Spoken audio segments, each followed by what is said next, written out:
My name is Gemma Trickey. I'm a printmaker here in Somerset and I'm running the classes on behalf of Somerset Art Works and Somerset Sight. By the end of this, we will have done 6 workshops and a bit of a taster session, just showing visually impaired folks how to print and how to carve in lino. And then I'll just start rolling down and pulling that roller towards me, picking up again. The workshops have been really, really fun. I've really enjoyed meeting everyone and hearing everyone's stories. And I've been really blown away by all the work they're making.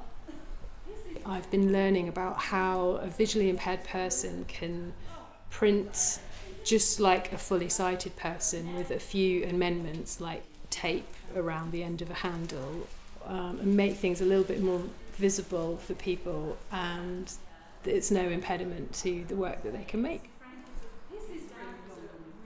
My name's Angela Charles, also Angela Blackwell.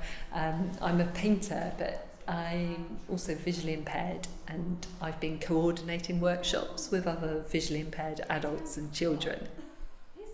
A lot of visually impaired people, especially if they live on their own, are very isolated because they're dependent on other people to go out. So if they can come to something like this, it's just a great way for them to meet other people, and we've all got something in common, and yet you get people from all different walks of life that probably would never come together normally, but they all just come together to be creative, and it's just been amazing. And one of the participants in another one of the workshops who's in her 90s said she felt like she was alive again, which is a really powerful thing to say.